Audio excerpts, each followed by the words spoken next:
Fluttering. The incident involving Martinez Richter and Andreas Koenig in turn 12 is under investigation by the race control, and I think that's only fair. As I say, there was absolutely nothing malicious in it at all. That's certainly not Matthias's style of driving, is it? It's just unfortunate. I think that there was just Martinez's. I just think it was a missed braking point, which, you know, when you're racing at the speed that you are with these wonderful 488 Challenge Evo cars, my goodness me, you have to have not only concentration, but your wits about you at all times. There's Franz Hengst, though. I've hardly seen anything of him. Reason being is about 5 seconds down on the race leader and about 5 seconds in front of this little battle for P3 in Coppa Shell, which is Ernst Kirchmayr, Manuela Gostner and Axel Sardingen. It's as we were then as we move into the final 10 minutes of this race.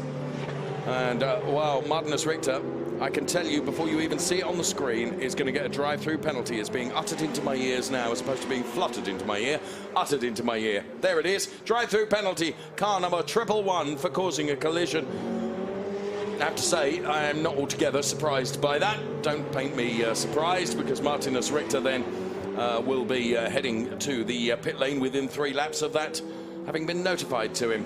So that's going to change the podium, isn't it, Nico, for Ferrari Challenge Coppa Shell Am?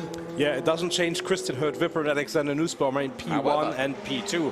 However, it elevates Tommy Lindroth, who took a P2 yesterday. He'll be back on the podium. And that puts him back on the podium, and he has a sound margin of 7 seconds over Andreas Koenig. So he is primed for that second podium of the weekend, which would certainly make him say loud and proud, I am here, as he generally does. But yes. Here is our race leader in the AMS, and that was Christian Hurt-Wipper, as we go back to that battle in Shell.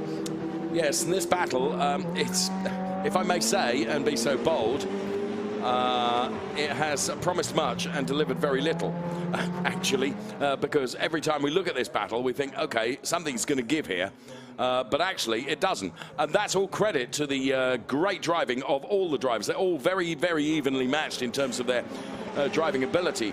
I suspect, but it is only suspect, that probably Manuela Gostner is quicker than Ernst Kirchmayr. But you've got to find a way by. It's all very well being quicker. You've got to get by the car in front. And at the moment, Ernst Kirchmayr is doing a brilliant job in, and I say this often, sticking his elbows out, making it 488 Challenge Evo XXL, and not allowing any opportunity, as Manuela Gostner took a different line through there, and that has made her vulnerable a little bit to Axel Sardingen.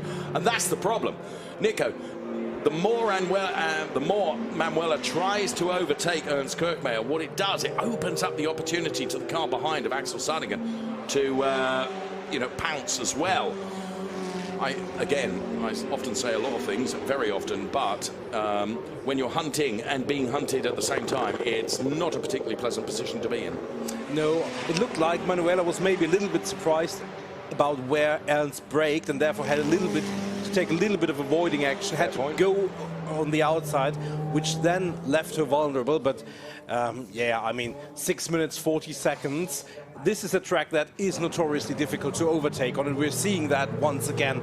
But any moment this can change, and if there is an opportunity given to Axel Sardingen or Manuela, they will take it. So there you can see an example of a change coming, as Louis Perescoia was trying to put himself past the 150 car of Werner Gente, and that would have been for P8 in the Coppa Shell Am drivers, because running in P8 at the moment is the number 140 car of Pino Frascaro, who's done a really good job, because he started right at the back of the pack, if memory serves me correctly, from our grid presentation to you earlier on in the program. And now Werner Gente is taking a look at the inside of Pino Frascaro, and Louis Perescoia sitting right behind, ready to have a go as well. As you look at the graphics on the left-hand side of your screen, you see the photos of the drivers. There's almost a boy band there, isn't there?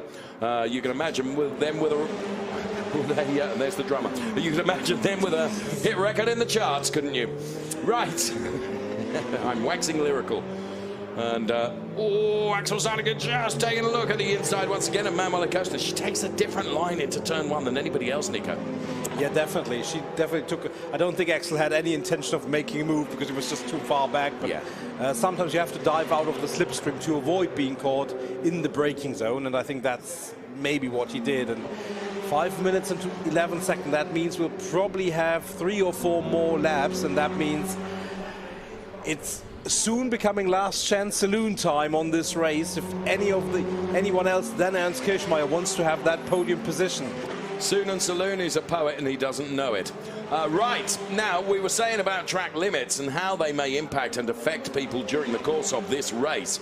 Can I just say that we have got, whoa, as Ernst Kirchmeier really bouncing across the curbs there. We have got a drive-through penalty, Nico, that is being awarded to the car that's running P6 in Coppa Shell Am. That's Maurizio Pittori, yesterday's race winner. He's got a drive-through penalty for track limits. Yeah, and that's severe. Absolutely. He already got a penalty, a time penalty early on, but he's been adjudged to not respect the respect, and you have to RESPECT the track limits, or you will get penalized time and time again. And now, yesterday was his highs. Today certainly is a low for him, but on balance, I think he'll be satisfied with the weekend. 4 minutes remaining. Manuela Gosta will not be satisfied unless she awards herself with the podium. It's really interesting, isn't it? Ernst Kirchmeier received his final warning for track limits. Ever since he's received that final warning, he has driven millimetrically perfectly within the white lines, and all the pressure that Manuela Gosta has been able to place on Ernst Kirchmeier, he has not moved off of the black stuff.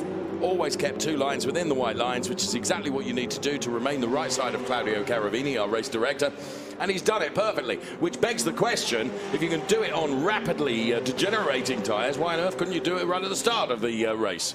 Well, that's a question for someone smarter and more experienced than me, but certainly Ernst does that person exist?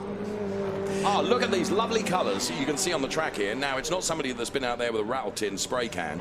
That is done deliberately by us, for us to show you the optimal line through that turn sequence.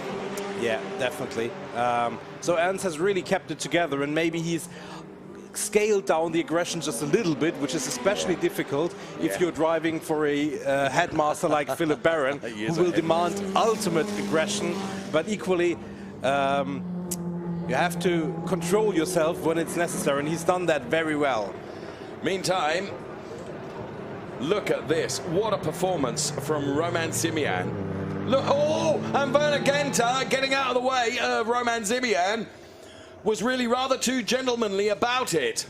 Yeah, definitely. Because that's allowed Louis Perescoia to go through, Nico. Yeah, he slowed down just a little bit, too much, it feels. Yes.